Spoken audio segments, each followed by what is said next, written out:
Hello and welcome to another episode of the Chrissie Mayr podcast. We are on iTunes, YouTube, Spotify, and SoundCloud, all the great places where you can find your podcasts. And if you're listening on iTunes right now, please leave a 5-star review. We appreciate the kind words oh so much. Guys, I'm so excited. I have a bunch of stand-up dates that I'm so excited to discuss with you guys. Namely, there's a big event coming up in a couple of weeks here, and it's going to be at the Beacon Theater. It's called the Minds Festival of Ideas. It's going to be Saturday, June 25th at the Beacon Theater. Big show. I will be hosting.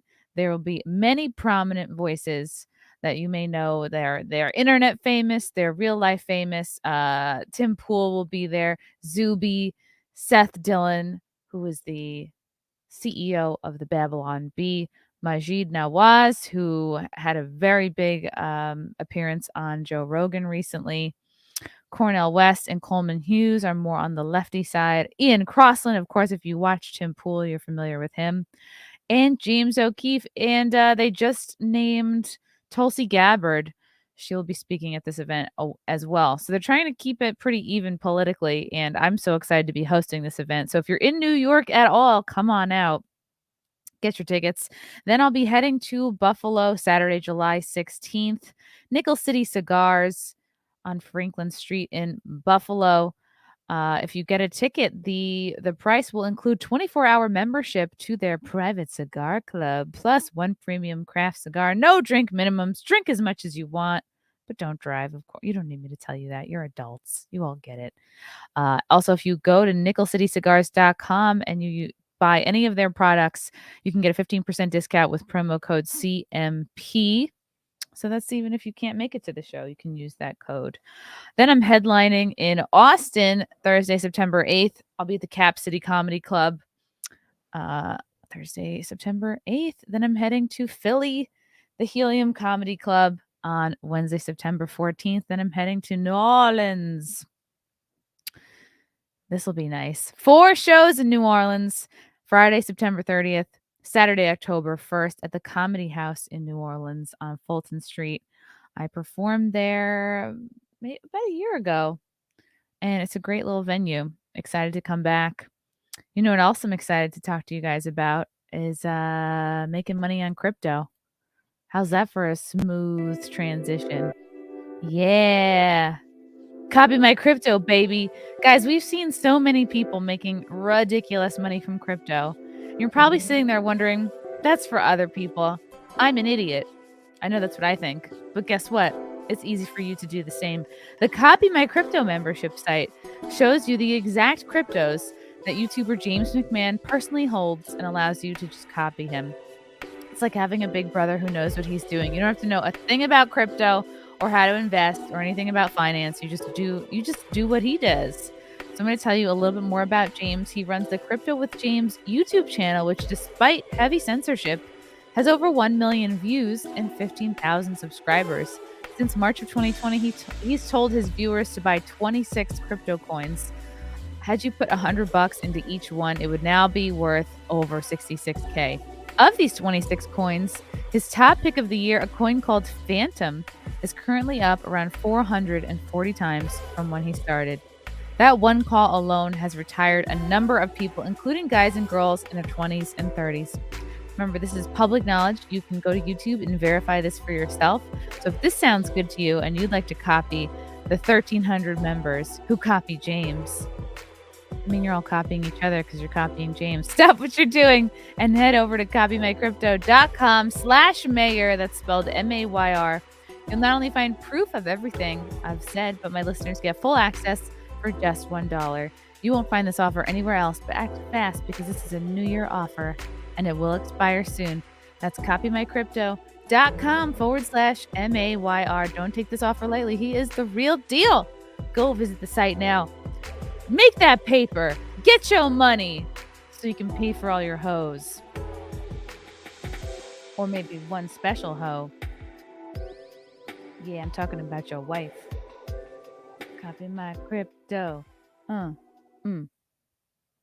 So excited to have this guy back on the show. Before I bring him in, I also want to mention my new t-shirt site, flagranttriggers.com. We have taken our shirts off of T Republic because they did not appreciate the rootin' for Putin design. But good luck. We're in luck. Thankfully, we could get all of our shirts onto flagranttriggers.com. We got the classic Rootin' for Putin shirt, the Mayor shirt, the Simpcast shirt, and most recently added the Johnny Dabbler shirt. Fans of Stuttering John will understand this Johnny Dabbler shirt. Also, if you're a fan of Johnny Walker, it's perfect. All these shirts, $27, includes shipping. They're super soft, super worth it. Get yours now, flagranttriggers.com. I don't know if this next guest will trigger you. He'll probably trigger your mind. He's an author. He is the co-host of the Cotto Gottfied show, which is a current events show. He's super smart. He is dressed. He's ready for Florida, a Florida summer here. Joseph Cotto, good to have you back on. Hello, how are you? Very glad to be here, Chrissy. Thank you for having me. You are ready. You're ready for this. Every time I see you, you're wearing that hat. Yeah, I wear it most times I'm on video. It's just become part of my style. I originally got these boater hats, as they're called, to go outside and not get skin cancer on my scalp. But one day I was about to do a show and my hair looked awful, so I just figured I'll wear the hat. And it's just stuck since then, sort of as like a calling card, I guess, of my. What a cool calling card. Yeah, you could start like what do they call, like an a cappella band, like one of those old time, like you could sing. I guess I probably could if I had the What's it talent. called? Barbershop quartet. Thank you, filing cabinet. Yeah. I think I made the same joke when you were last on, but you know what? I'm going to keep making that joke because it's a good one. Glad to hear it. So, what is new with you? What's been going on in your world? You have a new book out, which I am so excited to share. Well, I haven't read it yet, but I'm going to read it. Thank you. Now, I do have a new book out. Obviously, quite a few things have been happening, but as far as the book goes, it is called "Eye for an Eye." I don't know if they could read the what's on the camera, at least the Oh yeah, fine I'm gonna print. put you in a solo layout. Eye for an Eye, a true story of life, liberty, murder, and the pursuit of revenge at the birth of America. You got it. It's a nonfiction book, of course, about a very interesting series of events that happened long before the U.S. was even a thing. When a lot of people think about, the beginning of America's colonial period, they think about Jamestown, Virginia, Pocahontas, John Smith, maybe the Walt Disney Corporation at this point. But the reality of the situation is quite different. The beginning of what we would now know as the United States obviously took on many different forms over the years. It started in Florida. It began on the east coast of the state, and there was a real extreme contest between the French and the Spanish for control over Florida. The French came, they had the first permanent, what was intended to be permanent civilian settlement. The Spanish were there before, just basically trying to exploit the land and convert the natives. Didn't work out for the Spanish, so they left. Then the French came, and this was decades and decades, more than half a century before Jamestown. And the French wanted to start a settlement that was a refuge for the Huguenots, who are Protestants that were being persecuted in France. Well, the Spaniards didn't like Protestants, and they didn't like French either. And so they came to Florida and basically massacred the Huguenots. But then one Frenchman, who happened to be Catholic, interestingly enough, he was so appalled by what took place that he organized a private party to seek vengeance on the Spaniards. And they sailed across the sea. His party didn't know what its real intent was until they got to the Caribbean, but they agreed to go basically kill the Spaniards in Florida, and that's exactly what they did. Now, the book, I would hope it's riveting. It certainly is important. There's a lot of key history to learn that pertains to some stuff a lot of folks might not necessarily think when they look at, the cover of the book. I deal with the 1619 Project's origin story in the book. I don't, jump the better half of 100 years ahead to Jamestown to do it. The problem with 1619 is that it says, obviously, the U.S. slave trade, or the proto-U.S. slave trade, began in 1619. In reality, it began in 1565. It was started by the Spaniards, not the British. And the story is quite fascinating, very sad but fascinating. So there are a lot of historical tidbits in the book that I think people could certainly stand to learn from. And if you just like a good book about history that's rather obscure in this day and age, unfortunately, if you like something that has a lot of action, adventure, and drama, to say the least, then I think that Eye for an Eye is a very good choice. It's a book that I was very proud to write. I was proud of the last one as well, but this book, I dare say, tells a more important story, and I think it's even better in terms of its quality than the last one. It is longer, as folks who got the last book will know just by looking at the amount of pages here from cover to cover, but it had to be longer to convey the story of An Eye for an Eye accurately, and I really think that people would, it's not necessarily it's not a happy book, but I think people would enjoy it all the same. I think they would certainly learn a lot from it, and I don't think their time would be wasted if they have any real interest in American history, or even the history of Western civilization, because the book deals with some very important questions about what it means to live freely. It addresses how far some people go to live freely. Obviously, today, freedom is something that people justifiably are very concerned about in the U.S. So if you want to see how other people have addressed, the issue of living free throughout the ages, this book is not a bad, you should read many other things as well, but this book should definitely be part of your collection.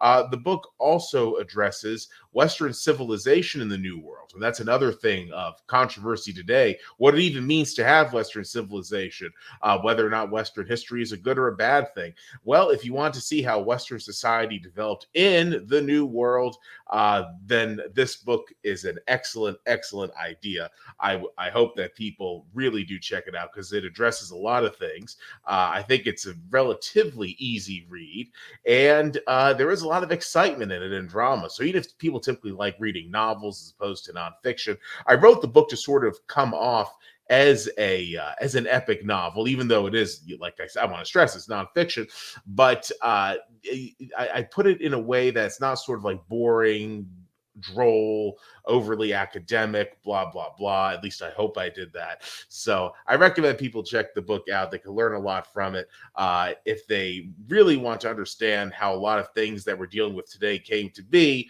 Then my book, I think, is an excellent resource for them.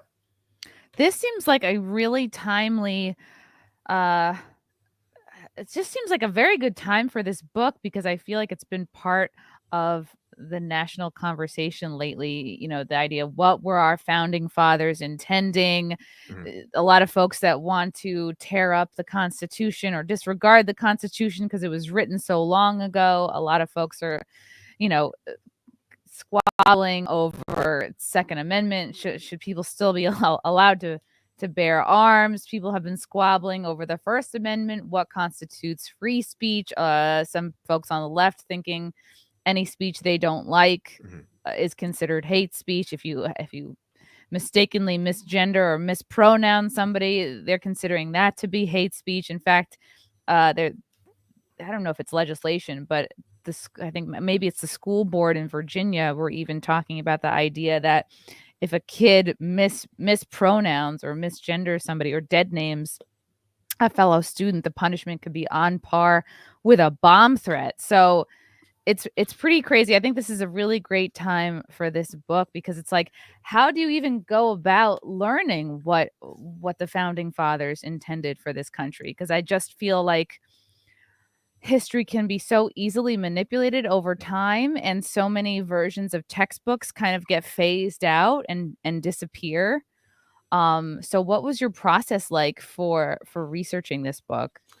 It was I knew a about the general subject matter, I wanted to write for quite a long time, but I needed to go back into the bowels of history, basically, to find various resources. I mean, I'm talking about texts that are well over a century old, texts that are not the easiest to read in today's English, texts that are obscure. So, it's not like people are interested in reading this stuff generally. Like I said, the history that I address has become sort of overlooked.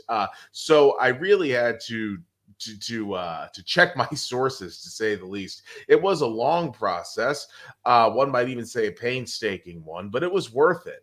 The resources are out there, but if you don't know about the subject matter, you're probably not going to find them. I think that I presented them in the book, though, in a very accessible way, which is important because most people, they just read this stuff, directly from its original publishing. They're going to lose interest very quickly, even if they are somewhat interested in the subject matter that's being spoken about or written about. So the research process was detailed. That's a good way of putting it. I enjoy doing it. I enjoy that kind of research. I totally understand that a lot of people don't, though. And I think whether or not people like that sort of intense historical research, they would appreciate the book because, like I said, I present the history in a very straightforward, engaging way, I hope. And you're talking about, people discerning what it means to properly adhere to the Constitution, what it means to believe in free speech. Obviously, it's important stuff to discuss, but the book addresses the concept of freedom, period, that was had during the colonial era. And out of this colonial definition of freedom eventually came how the founding of the United States. So the book goes back to the source of Western history in the New World, and it addresses how the first permanent, or intended to be permanent, settlers in the New World viewed history, and then it obviously, viewed freedom, and then it addresses how the people who attacked them viewed freedom. So you have competing views of freedom, and it's very important to understand how folks consider freedom in radically differing fashions. It's what we see today. The split that I'm talking about historically never went away; it just took on new forms. Today, a lot of people who want what would effectively be hate speech laws in schools, they say they are advocating for the freedom to live with dignity or whatever. And then, of course, the people who don't want these hate speech laws by another name say we want the freedom to express our opinion. So you have conflicting visions of freedom, and it's very important to understand the nature of this conflict and see just how far back it goes. And I don't mean to be repetitive, but this book is an outstanding resource for that. How do I put it? Quest for knowledge. Was it on purpose or by accident that your cover kind of looks like an eye chart? It is, and by accident, but now that you mention it, I definitely do see how that could be. The purpose of the cover, its design, was to be very stark, to sort of, the red obviously is to represent the conflict that is spoken of in the book. The white is to represent the starkness of that conflict. Obviously, how the red relates to the white. So no, it's not meant to look like an eye chart, but I can see how it does now. EYE. I'm loving it. Thank you. Okay, so at the time that this book that you're looking at to write, Mhm. like the time period that you're looking at, was there an equivalent to what you would consider today as like modern day like wokeism? Was there a version of that Yeah. going on at this time during the conflicts you speak about in the book? Absolutely. It came with the Spaniards. They had very recently become free of Muslim rule, and in order to basically marshal a fighting spirit against the Muslims, they had to embrace an extreme form of Roman Catholicism that wasn't even necessarily embraced by the Vatican, which was very radical back then. And so this became, in the eyes of the Spanish, an all-encompassing ideology to deal with every facet of life, very similar to how the jihadis view Islam today. As a matter of fact, the Spaniards, whether they want to admit it or not, were influenced by this sort of jihadist spirit among the Muslims. Not a surprise, considering that the Muslims ruled over them for centuries on end. So the Spaniards believed that they were right, everything else was wrong. Any other way of living could not be allowed to coexist within their midst. It had to be destroyed, and they had they had ambitions of global domination. So it's not like they were just happy in their kingdom. Obviously, they were coming to Florida, an ocean away, to enforce their will. And they believed that nobody could be spoken with or treated humanely who disagreed with them. They were to be dealt with either, it could be as bad as killing the quote unquote heretic, and that's what happened quite often, and that's obviously addressed in the book. And so, yeah, there was definitely an equivalent of wokeism back in the day. It was the Spanish interpretation of Roman Catholicism, which they didn't even care if they were dealing with fellow Catholics from another country. They had a vision that they were basically the ultimate Catholic state, and they were fine even enslaving their fellow Europeans, even if those Europeans were Roman Catholic. So, I mean, this just goes to show how extreme the Spanish perspective was. So absolutely, that was an analog, a very rough analog, but all the same, of wokeism during the day and age of an eye for an eye. And it's funny you bring that up, because I do not in the book say that, the way the Spaniards act with their religious ideology is, a very old time variant of wokeism, but one could certainly say that it is. And it's just fascinating to see how throughout the ages, this desire to lord over other people and to control every facet of their existence never really goes away. It's something that just takes on new forms. I think today with wokeism, it is a desire to have an all-encompassing religious ideology imposed upon the masses, whether they like it or not, in a theocracy that is basically the modern quote-unquote secular administrative state. Now, it is secular in that it's not theological in terms of supernatural mysticism, but the modern administrative state is not secular in that it does promote a state religion, the religion of wokeism, which is very much faith-based, and it's a secular theology. It has nothing to do with the supernatural. So we actually are getting a state church today from these fanatics, and these fanatics certainly do mean business. Wow. I've heard people, because you mentioned 1619 as kind of an important year, and I've Mhm. heard people say that that is when we should consider like the beginning of, correct me if I'm wrong, I think I've heard people say 1619 should be considered like the beginning of America, because Mhm. that was the beginning of the slave trade. Why? That seems insane to me, but Mhm. do you understand why people believe that? Or They believe that the modern America was basically created through slave labor. So in their eyes, 1619 is the date of the founding of the country. Now, even if you believe that America was created through slave labor, and that without slave labor, America would never have been a superpower, or just any place at all, really, I don't support that point of view. But whatever, if people believe in it, it's still incorrect to say that it goes back to 1619, because the slave trade actually began in 1565. It was quite a bit before 1619, more than half a century. but So it 1565 doesn't rhyme, so it's harder to, you know, yeah, commercialize. yeah, it's I guess sort of an inconvenient year, but it's really the perspective a lot of these people have is just one of, how do I put this? It's one of extreme belligerence toward anything that doesn't align with how they think.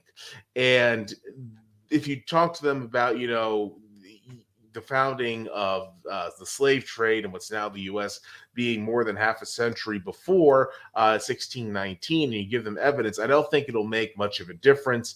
It's a religion, and as with other religions, there are articles of faith, and this whole 1619 thing is a huge dogma of wokeism. So even if one believes that America it really came about due to slavery and nothing else, basically, or at least nothing else significantly, but you say no, but it was 1565, not 1619, I don't think they'll care. I really don't think they'll care at all. What do you think in this book would surprise most people? Like when we talk about, history kind of quietly being revised over time, what do you think are like some of the most interesting tidbits that someone could learn from reading this? If you mean from reading my book. Yes. Got it. As well, first and foremost, a lot of people think that the European history of America goes back to England, and there's no question that America was founded as an offshoot of British society. I mean, that's totally beyond. Well, I mean, people today would probably conflict it for whatever ideological reason, but looking at the facts, it is what it is. America's mother country is the UK. However, if you're looking at the beginning of European heritage in the New World, it was not the English. The Spanish explored Florida, but then you had the French actually trying to permanently settle it with civilians. So a lot of people, I think, would be surprised to see how culturally diverse the European heritage of what's now the U.S. Is, and the sort of pre-British colonial history has been lost over the years. I think a lot of people would also be surprised to see that back during the good old days, there are some people today on the right who want like a revival of old time religion or whatnot. They sort of LARP online by and large. They would be surprised to see that back in the days when there was old time religion, the days addressed here in the book, they would probably be. I think they would definitely be surprised to see that things were not all well and good. People were killing each other over who believed in what aspect of the Bible or this or that or the other thing. So the good old days were not necessarily good when there was more of a strict, theological, supernaturalist theological code of morality. There were still a lot of problems. Human nature is human nature. I think something else that's been lost to history is just how important it is that there was the growth of Western civilization in what's now the New World. I'm very sympathetic toward the American Indians. But at the same time, uh, as we know it today, the US would not exist without Europe. And a lot of Americans today uh, are very ignorant, of course, of American history, let alone European history. They're even ignorant of their own family's history, going back only one or two generations, wherever it is they live in America. Are you promoting a 23 and Me, Joseph? Not at all. Not at all. I'm just saying.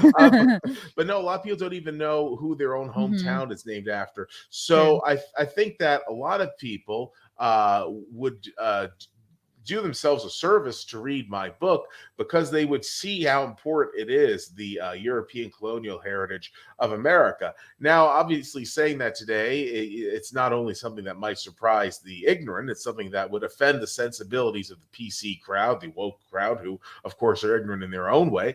But it is inescapable that the European settlement of what's now the US created what is the US. And so you have a lot of people on the left who dislike anything to do with Western culture unless it's been transformed into another vehicle for wokeness, then they love it.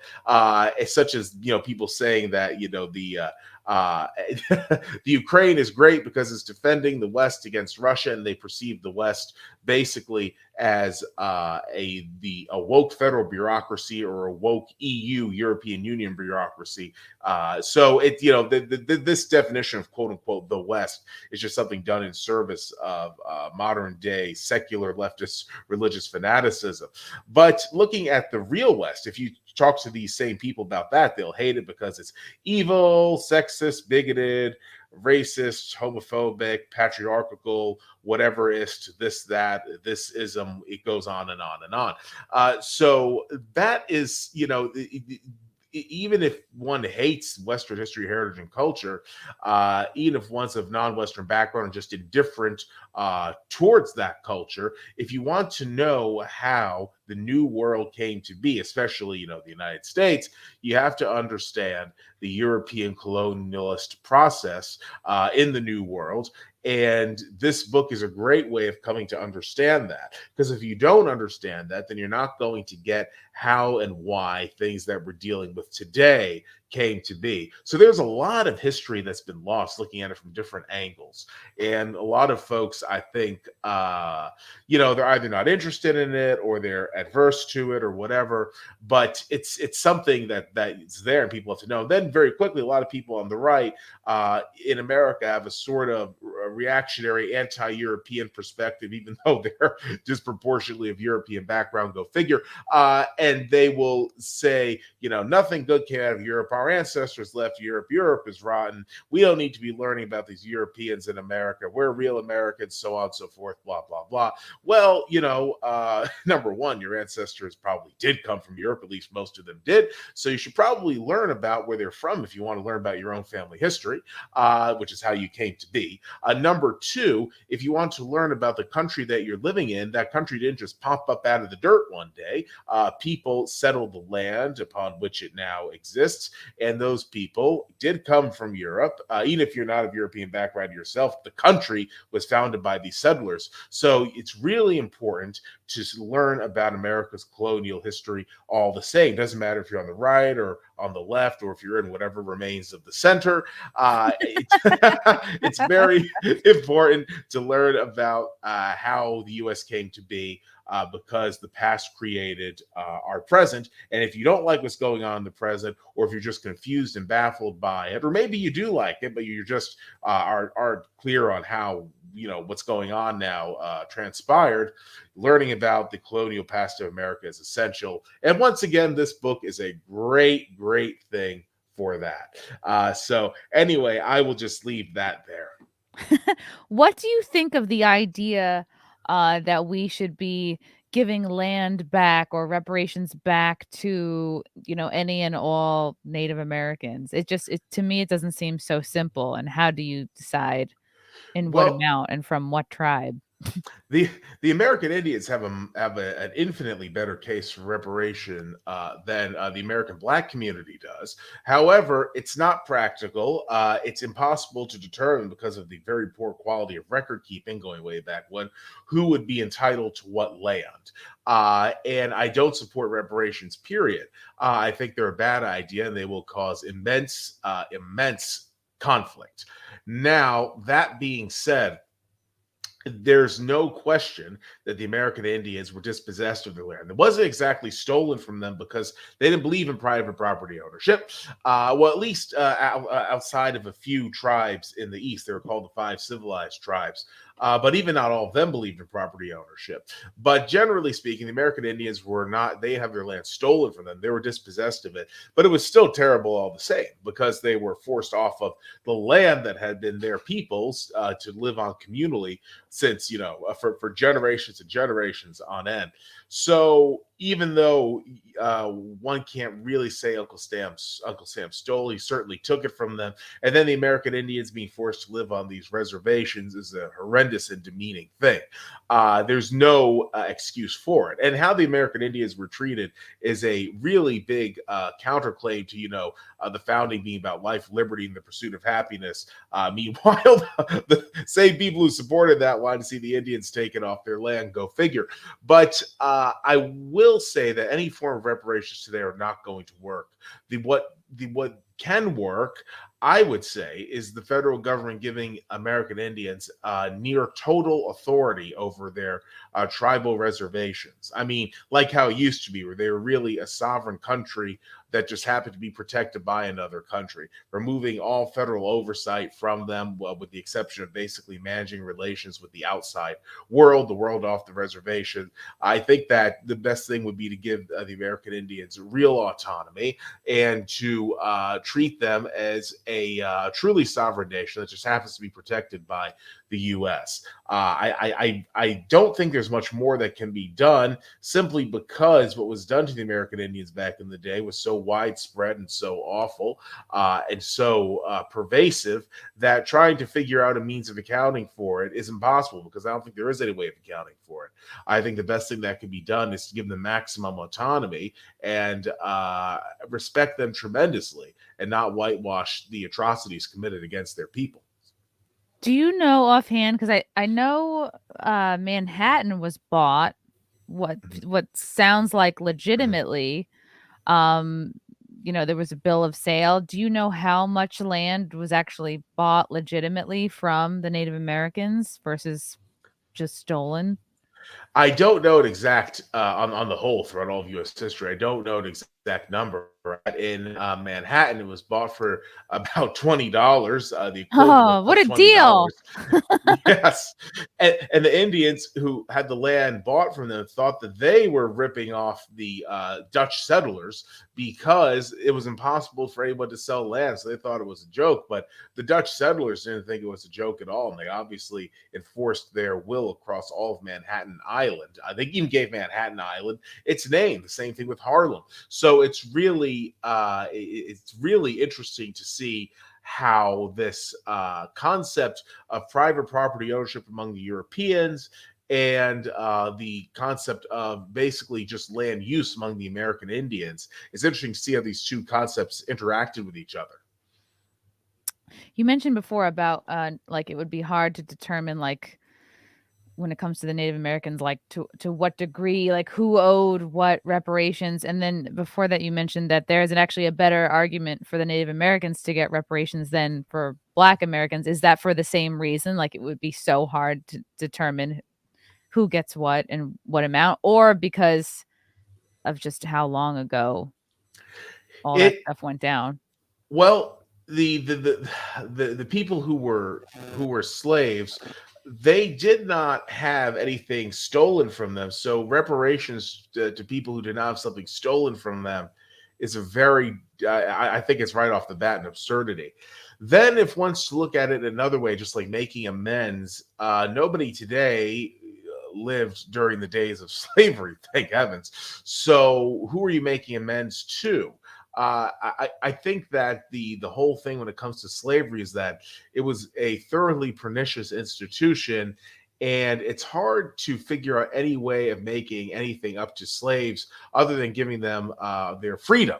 And that obviously did happen eventually, but it's trying to figure out any way of making up for that is just I guess slaves could have been allowed to sue their former masters, but their former masters were broke after the end of the slave days, so that wouldn't have done much at all. It's very difficult. I mean, the federal government did try to give them the notorious 40 acres and a mule. Some slaves got that, a lot didn't. But I think it's very difficult to make amends for slavery. It's just something so awful and so massive that there's really I do know that giving money to the descendants of slaves is, I think, totally unjustifiable. It obviously will turn people against those getting the money because the money is going to be taken from others to give to these folks. I think it's also impossible to determine who would be eligible. I mean, someone who is black and who immigrated from Africa or the Caribbean presumably would not be eligible. So it would create even different classes of people within the black community. Right. It would be a really nasty thing. That's basically, I mean, there are some political radicals in the black community who support it, but a lot of talk of this is either originated or amplified by white lefties, who I think are just looking for yet another issue to cause controversy over and to try to stick it as much as possible to conservative whites who they despise above anything else. How do you think, if you're writing this book at a time, like I'm just thinking like if they had social media during the time that your book takes place, how do you think that would have changed things? Oh, I think the Spaniards would have killed me, or at least tried to have. That would have been the most obvious thing. But I think that if things happened back then, I think the whole nature of colonialism would have been different. I think it would have been probably more to do with economics than actual control over land. But I could be wrong. I think it just would have been a totally different paradigm. That's like almost impossible to say, how my book would have fared or how I would have fared back then. I mean, if I were alive back in the days of colonialism, I probably would have been an explorer in service of the UK or Holland. Probably, given my background, Holland, even though, or actually, I'm also of some English heritage, so it could have been the UK as well. But it would have been, I'm sure I would have been probably an explorer, a colonialist myself. So I probably would have been writing any book back then. I would have been trying to set up some sort of mercantile exchange for crops. But that's how I think things would have gone. Although you really can't say, just because the times were so different and the technology is so massively different, that I just think it would have been a totally different state of affairs.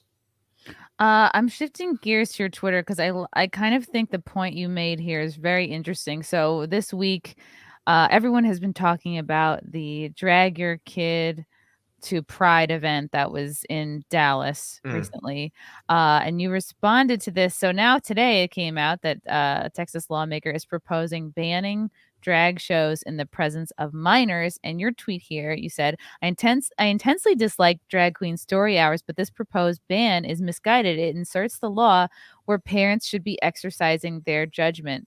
Said law also poses major freedom of association concerns.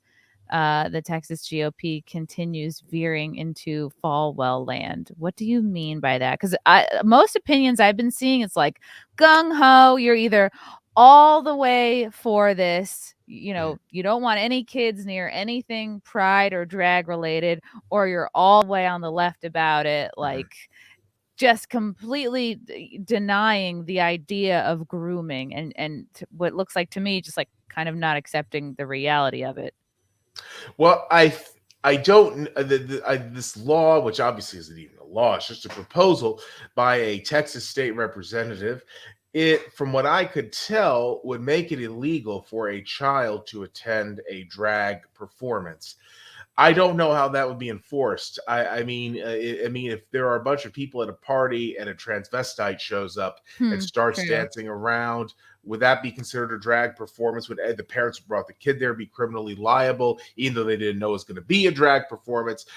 If there is, say, some sort of drag performance at a library, as there's, nowadays, for How whatever yeah, reason, how would it be enforced, I because have no idea. That's the thing. I have no idea. I don't think it's possible, because I think that if Texas did try to enforce this, it could wind up sweeping up, the library, or if the drag performance is at a town square, the city, into some sort of bizarre criminal or civil charge. Obviously, parents who might not have known they're taking their kids someplace where there be a drag show, I would imagine they could be charged as well. And then the kid, what if there's a kid who's thinks that he or she is trans? I don't really believe there's such a thing as that. As a trans kid, someone who's born trans, but whatever. If somebody's going through like some sort of phase and they believe that, and they go to see a drag show and their parents didn't know about it, certainly it's possible, especially talking about a teenager. Uh, right. well, are the parents then going to be prosecuted for being criminally negligent? There's really these laws that sound like a good idea often have such broad application and so many propensities for reinterpretation by courts, that who knows, maybe the people who would be supporting this law themselves could wind up getting arrested by it, even though they wouldn't want to see their kids see any sort of drag show. I do think that the whole drag queen story hours are a vile. If I ran a library, I would have a policy which says that nothing of a sexual or suggestive nature for kids will be allowed at the library. I think that's a very fair policy to have. It sounds like a no-brainer. So it would prevent anything heterosexual, homosexual, bisexual, this sexual, that sexual from taking place. It would just be a very neutral territory where people, regardless of their sexual orientation or age, can go to check out books. That should be what a library is all about. Or the same goes for any sort of like performing arts venue. I would, have a policy that says you can't do X, Y, and Z as long as children are involved with it. But this drag show law is much more than a policy. It would be something, obviously, that could sweep up unsuspecting people Hmm. into a criminal charge. And I'm not at all cool with that. The Texas Republican Party has been taking like a bizarre, I mentioned Falwell land, a Jerry Falwellian turn in the recent year and a half, really. And it's been doing more like old time values voter, social conservatism stuff than you even see coming out of places like Alabama or Mississippi or Tennessee or Arkansas. Exactly why the Texas Republican Party is doing this, I don't know, but it is. And it's rather counterintuitive given that Texas has much more of a surging Democratic presence than any of the other states I mentioned. But, they obviously have made their choice, the Texas Republicans, to go ahead with this stuff.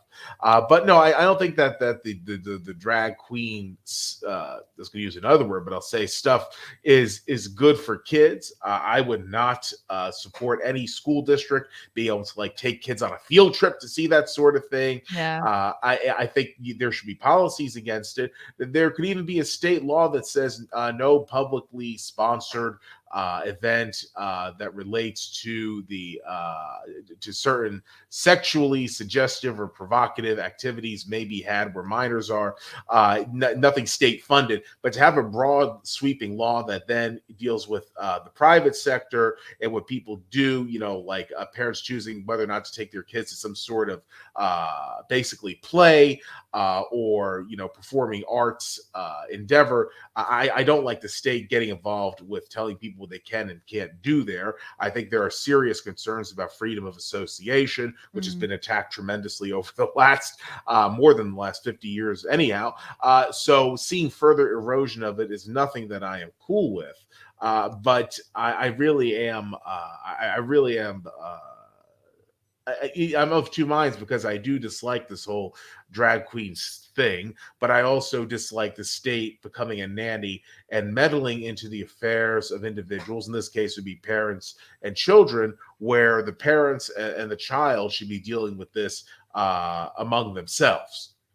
Yeah, and where do you draw the line? Is it like, do you get one twerk? Do you get one booty roll? Do you get one drop into a split? And then now that becomes inappropriate because, Mhm. like, yeah, I think we're sort of similar in this kind of like libertarian minded about things where it's like, yeah, I don't like the idea of kids kind of being taught like, yeah, you can tip a grown man, dressed like a woman and like that's a way you can earn money instead of, Mhm. doing chores or like helping your parents out. And it's like you are planting a seed of like you are getting the wrong kind of attention and self-esteem from like how you look and from being sexual.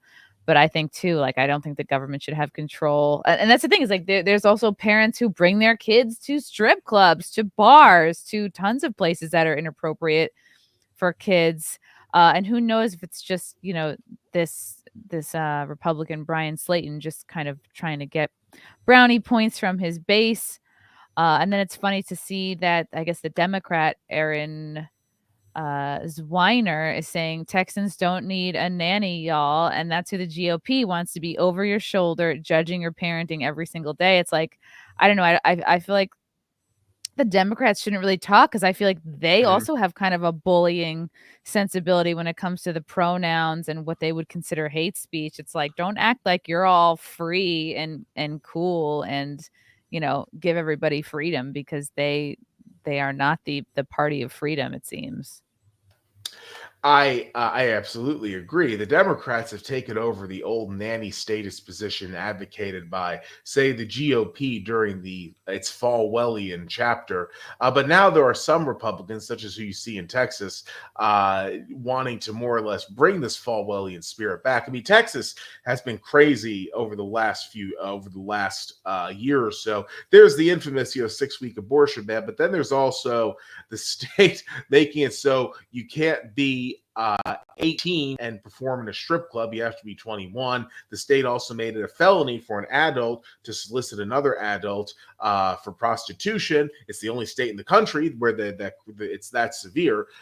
In most Nevada counties, it's not even a crime. So it's really crazy. Texas has been embracing some truly out there stuff lately that's just like a throwback to the days of Jerry Falwell. I don't know why, but it is doing that, and it is extreme. Maybe they're trying to please their base. Maybe they're trying to make the Mhm. state as Republican as possible before the Democrats eventually, inevitably take it over. I don't know precisely, but it's really really a lot.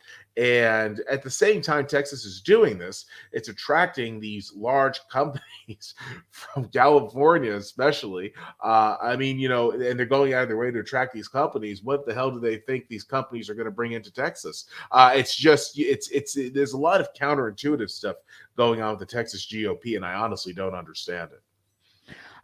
That's interesting to hear you say you think Texas is becoming more more Democrat, because Mhm. I was like, I figured everybody and their mom has been moving to Texas over the last 2 years, because it's like, it's to me, it's like, all right, Texas and Florida. If you're on the side of like of freedom, basically, Mhm. you're gonna go to either Texas, Florida, Nashville, Mhm. no, I mean Tennessee Mhm. generally, really just like every place but New York and California. Mhm. You know, I think that what's happening in Texas is that, from what I have seen, and it's a few years old, the stats, but a lot of people who move there are Republican. Not all. It's like sort of like a 45-55 split. So that 45% that's Democratic, considering, you know, people, a lot of people come from especially the Bay Area because of tech. They're hardcore Democrats. It's not like, you know, moderate Democrats or apathetic Democrats. But generally speaking, the people who are moving to Texas from California are Republican, at least if the stats from a few years ago hold. Big question if they do. However, the native born Texans are becoming more and more Democratic. So the problem in Texas, fundamentally, it's not newcomers. It's a lot of times the children of Texan conservatives growing up and becoming lefties. Yeah. This, I don't know if you caught Joy Behar. You know, these ladies on The View, I feel like I can't let a week go by without some sort of gaffe or they say something dumb. So I can't believe this is real. Joy Behar claims gun laws will change once black people get guns, but nearly 1 in 4 already do.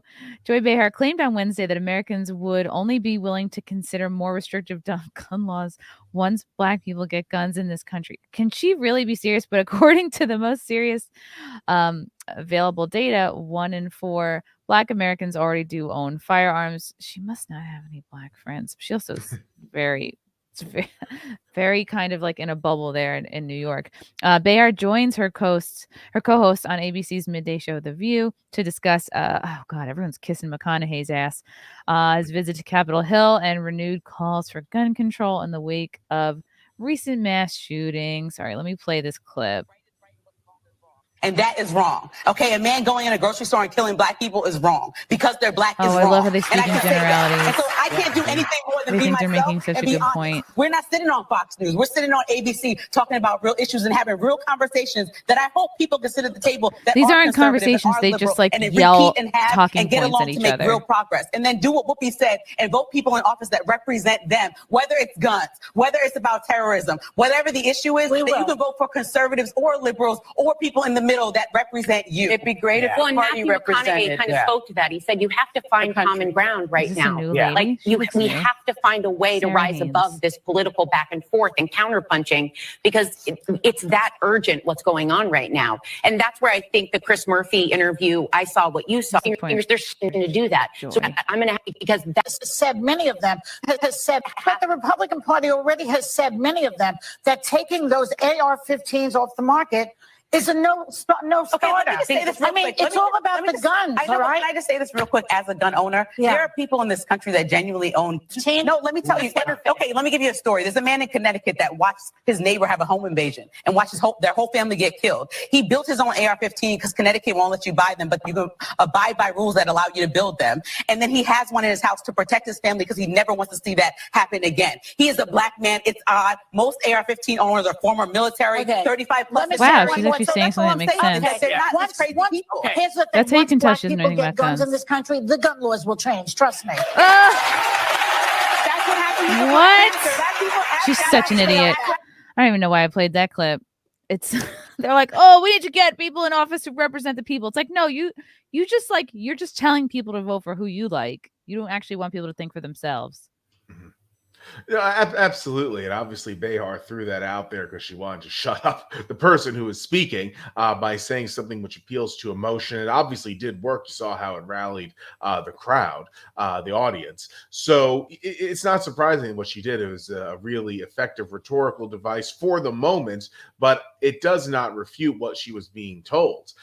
It was the bottom line is that people, regardless of race, when they are exposed to violence in their community, especially, they are more supportive of the Second Amendment out of self-preservation. It's not because they're interested in racial rancor, or it's not even because they're all that interested in the Constitution. It's because they want to survive.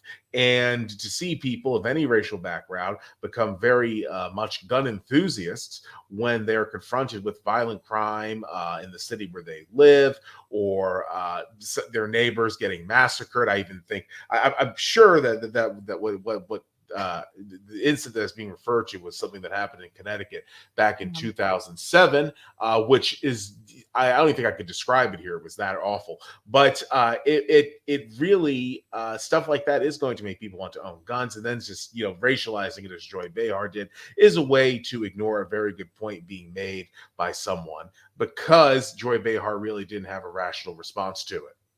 Actually, what she said is super racist. Once Black people get guns, like, well, then people will want to change the gun laws. What? Like, everyone is fully able to get a gun or move to an area where you can buy one, apply for a concealed carry or whatever.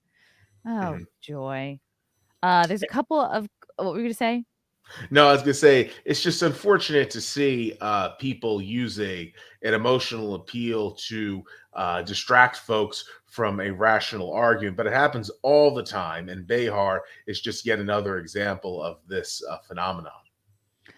We got a couple of comments here from earlier when we were talking about the book. I thought this was a fun one from Oscar Toe. Are there any good sex scenes in this book? No, it's not that kind of book. No. That's too bad, Joseph. You never know. Maybe the next one. But no, this is not that kind of book, eye for an eye. But all the same, there's a lot of action in the book and a lot of, like I said, drama. So I don't think people will be bored with it. And it might look longer than it feels to read, but as people can see here, the print is, that's manageable. Yeah. yeah. It's not like, me writing stuff with footnotes and, tiny 2-point font or something like that. So I think that I think people will be able to finish this book fairly quickly. And even though there aren't any sex scenes in it, it's a book that I think they'll appreciate all the same. And they can tune into your next book, Thigh for a Thigh, if they're interested in sex scenes during the birth of America. I haven't thought about the next book's title yet, but I don't think it'll be that one. But you never know when you're talking about history. Sometimes sex makes its way into the scene, and obviously then you have to address it. But the erotic books are not ones that I ever thought I would write. There is a big market for them, though, so I think people can find what they're looking for pretty easily. Okay, cool. From Matthew Hammond, would the indigenous Americans take California, Washington, and Oregon as reparations? That's a good I idea. think some of them probably would want that. Very few, though, I think would ever expect to see that. And I think not all that many even wanted to begin with. You're just talking about, I would say here, a very specific fringe. But I think that when it comes to this whole reparations thing, particularly insofar as land goes with American Indians, it's difficult because people having the land that they're on being stolen from them basically by the government, then given to other people, if that happens, then really it's something very close to communism that you're living under. So it's not a situation that anyone in a society that even makes a pretense of supporting individual rights and liberties, it's not something that anyone should want to see. And if your government does that, then clearly your government is not looking after anyone's personal freedom, because who knows, in time, the people that are getting the land could have it taken from them by the same government. True. Can't trust anybody. Unfortunately. That's how I feel. Matthew Hammond again. Thank you for the super chat. Democrats are turning off second, third, and fourth generation Hispanic Americans with their progressive and open border policies. Texas border counties are turning red. They are, particularly the Hispanic Republican trend is happening in Texas, although it can be seen in other places, such as Florida. It's Texas and Florida that are the big two. Elsewhere, it's happening, though, to a much lesser extent. But the border policies of Uncle Sam under Joe Biden in Texas certainly have driven a lot of Tejanos, as they're called. They're people of Mexican background, to the GOP, and I think that will continue to happen. Do you think they're doing it on purpose to just get more voters, essentially? The Democrats? Oh, absolutely. The Democrats want to have mass immigration to the U.S. Happen so they could have a new voting block, several new voting blocks that are loyal to the Democratic Party on the basis of, number one, the amount of goodies they would receive, but number two, the Democrats would very quickly infect them with victimhood politics and various narratives of white man evil. So these people would become emotionally dependent on the Democrats as well. The goal is to create a situation where they have a permanent Democratic majority beyond question at the national level, and they are on the road to having that happen, period, but they want to accelerate it with new immigration. Right. So even if the mail-in ballot scheme doesn't work out, they can just be like, "Oh, it's all these new immigrants." They're Plan B, a very different type than we're used to, but Plan B. Oh Lord, we'll have to see what happens. You're in Florida, right, Joseph? Yep. That's where your fascination. See, Florida was desirable even back in the day, hundreds of years ago. That's why they were fighting over it. Absolutely. In the 1500s, people were killing each other over it. What was the were the alligators still eating dogs and babies back then, or do you think? Oh no, they absolutely were. It's a dangerous state. It's a dangerous state you live in there. It is. There's a lot of natural hazards when it comes to alligators and some venomous snakes, even a few poisonous spiders. But then there's also a lot of violent crime as well, which is a reason why Florida has such a high rate of gun ownership. Although, interestingly, people call it the gunshine state, but Florida has the strictest gun control laws of any state in the South by far. So Florida ranks about in the middle nationally when it comes to gun control laws. I think it being the gunshine state is something of a slur cast against it by people who more or less want to see guns grabbed. Yeah, for sure. I'm thinking about your Thigh for a Thigh book, and I don't know if it would be as interesting because people didn't live as long back then, and I feel like one STD could take out a whole town. Probably could have. Obviously other diseases did. So I think that, that might be an interesting reason why STDs didn't spread as much back in the day, because when people got them, they died quicker and they died in larger concentrations. So that actually makes the disease harder to spread. Good point. I can't remember. What was your last book about? Oh, Runaway Masters. It was about the Seminole Indians. I remember. You just wrote that. You're a machine. I feel like that book just came out. Yeah, it came out last summer, and this is this summer's book, and hopefully next summer I'll have another book out. I wanted to do a trilogy about the colonial history of Florida. Runaway Masters, in terms of, if he was to order the history from oldest to latest.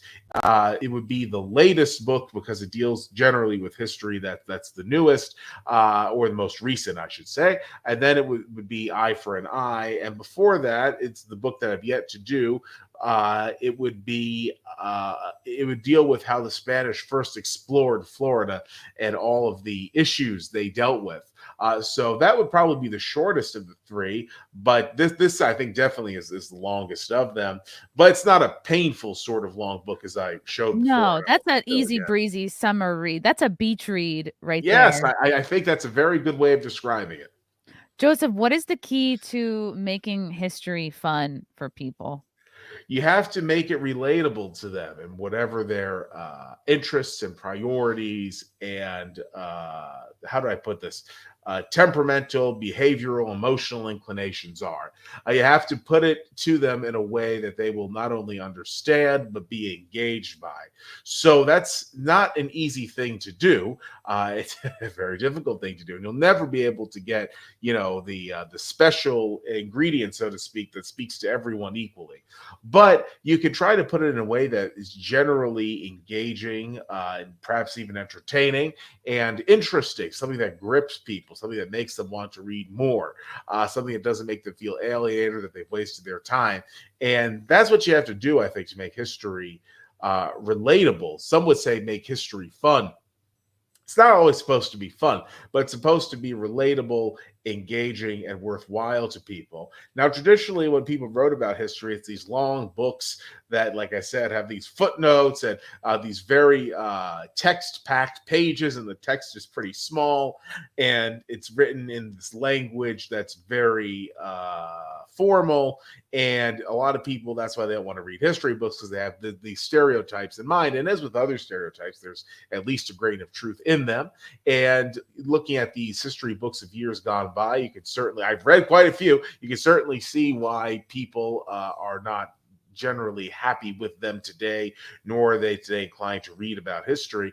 But if they want to understand why things are the way they are, then they have to read about history. And I hope I'm one of the people who have sort of popularized the history so people can find it to be more engaging. That is I hope I've accomplished that with this here book, and I hope that people who read the book think the same. Definitely. I think so. You got to make it relatable. My sister's a history teacher.